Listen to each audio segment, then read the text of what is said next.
Após a assinatura do decreto que cria o Conselho da Amazônia, o vice-presidente general Hamilton Mourão falou a jornalistas sobre a criação e o funcionamento do Conselho. Mourão explicou que o Conselho promoverá a comunicação entre os diferentes órgãos governamentais que têm atuação na região amazônica, além de promover ações de inteligência. Assista. Bem, boa tarde aí, pessoal. Estou em condições aí de responder algumas perguntas de vocês naquilo que a gente já tem condições de passar algumas ideias.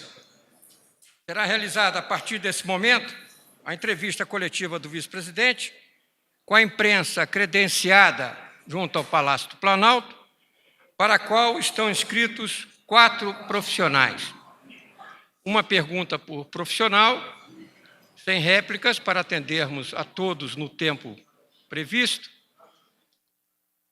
Começando com a jornalista Thalita Fernandes, do jornal A Folha de São Paulo. Microfone, por favor. Está desaparecida, Thalita, foi capturada. Próximo.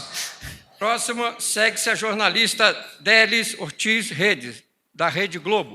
Por favor, Délis.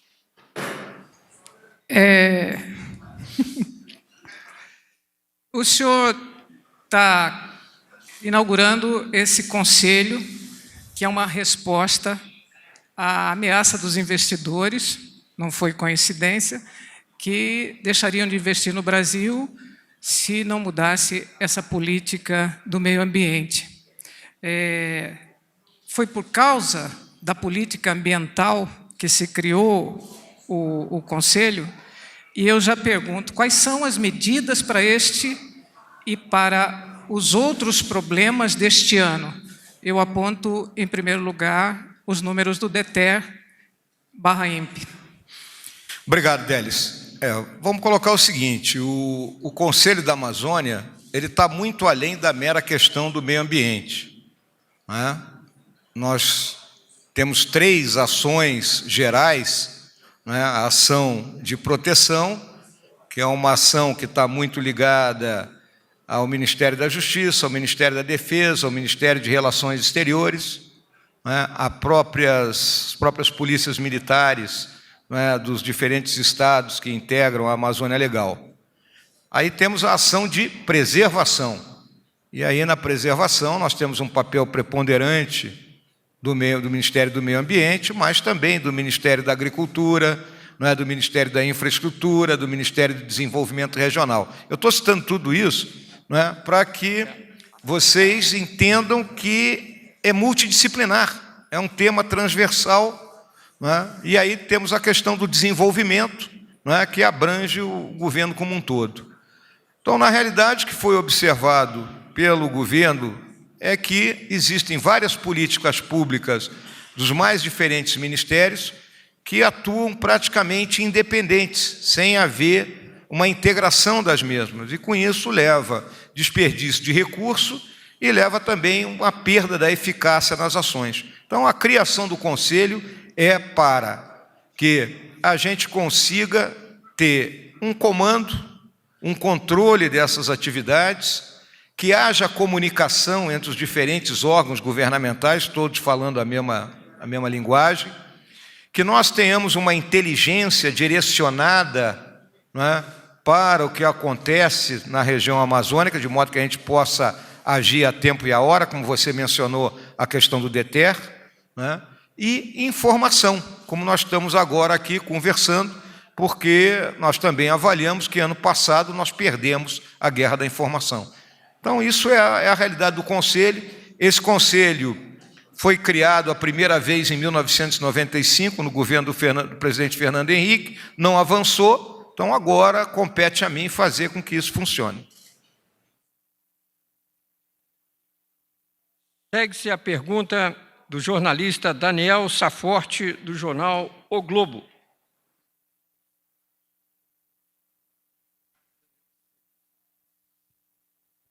Boa tarde, presidente. Tudo bem? Tudo bom, Daniel? Eu queria, continuando um pouco a pergunta da Adélis, ano passado a gente teve um aumento muito grande no número de queimadas, de acordo com os números do próprio governo.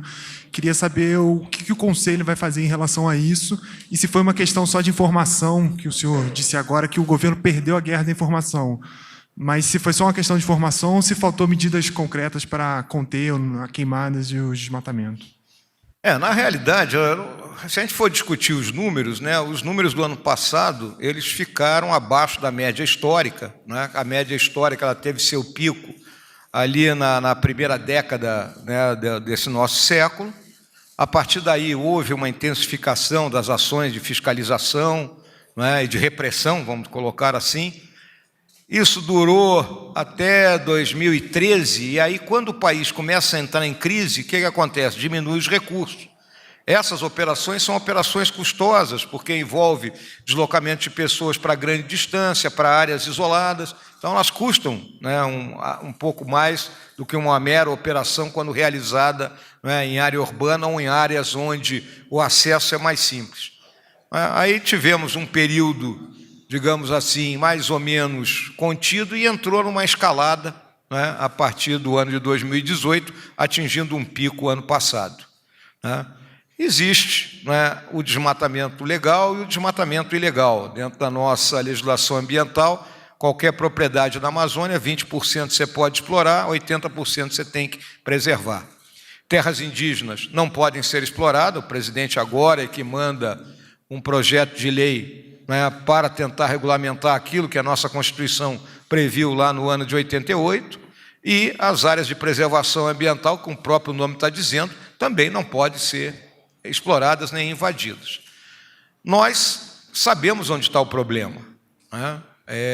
A análise das imagens de satélite, seja das fornecidas pelo INPE, seja do trabalho que é feito pelo Centro de Controle do Sistema de Proteção da Amazônia, o CENSIPAM, fornecem as áreas onde há problema. Então, nós vamos nos dedicar de imediato nessa questão da preservação, com uma primeira medida, buscando, né, nos antecipar ao problema e evitar, não é, que ocorram desmatamentos e queimadas além daquilo que está previsto legalmente. Como que nós vamos fazer isso? Nós vamos ter que integrar os esforços do Ministério da Justiça, dos governos estaduais, do Ministério do Meio Ambiente.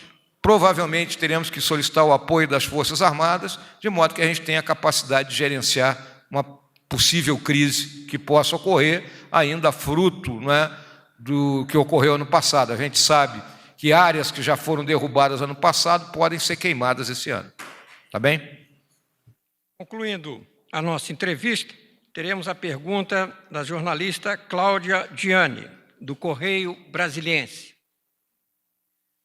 Boa tarde. Eu gostaria de saber qual vai ser o espaço para a participação da sociedade civil nesse conselho, se haverá, qual a periodicidade de encontros e se dele vai sair um plano de desenvolvimento e se sim, quando? Óbvio, né? Nas palavras que eu fiz ali antes da assinatura do decreto, eu deixei claro, né, que nós vamos ouvir estados, municípios, não é, as organizações da sociedade civil, academia. Eu hoje mesmo recebi pesquisadores lá da Universidade Federal do Amazonas, tenho recebido já gente das mais diversas origens, não é? Existem planos, né? Tem o plano da Sudã, tem o plano do Ministério de Desenvolvimento Regional. Então, isso é exatamente aquilo que eu conversei com vocês no começo. Existe muita coisa que não se fala, né? Não há uma coordenação e controle. Então, nós temos que juntar esses planos, né? Conversar com os governadores e com, vamos colocar assim, as entidades que fazem pesquisa na Amazônia, principalmente na questão do desenvolvimento, né? Porque o desenvolvimento da Amazônia ele passa pela bioeconomia, ele passa pelo ordenamento territorial, né? Então, nós temos que conversar com as pessoas que já estão no terreno e conhecem, de modo que nós tenhamos condições de fazer um alinhamento e estabelecer efetivamente uma política do Estado brasileiro. Vamos lembrar que o último grande projeto para a Amazônia foi o projeto Calha Norte, que é de 1985. De lá para cá não tem nenhum grande projeto. Então nós precisamos estabelecer isso. Então, haverá uma sequência de ações dentro das prioridades. Então, na pergunta que me foi feita pelo nosso amigo ali do Globo, eu coloquei que nós temos uma prioridade que é a questão da preservação. Mas desenvolvimento é algo que tem que andar, porque as pessoas que lá vivem, elas têm que ter um modo de ganhar vida. E ganhar vida de forma sustentável, né? Explorando realmente o quê? Aquilo que são as potencialidades da floresta e não derrubando a floresta. Em função da agenda do vice-presidente da República, tem outros compromissos, está encerrada a entrevista coletiva, pelo que agradecemos aos veículos de comunicação social representados nos jornalistas presentes. Uma boa tarde. Eu agradeço a todos, vocês todos têm conversado comigo já ao longo desse ano e do ano passado, e sabe que a qualquer momento podem nos procurar lá na vice-presidência para esclarecer aquilo que sejam as suas pautas particulares e aquilo que vocês querem saber mais. Tá bom? Obrigado aí, gente. Se você apoia Jair Bolsonaro, curta este vídeo, manifeste a sua opinião e compartilhe para que a vontade do povo brasileiro seja conhecida. Inscreva-se no canal para ter acesso gratuito ao nosso conteúdo. Uma produção Folha Política.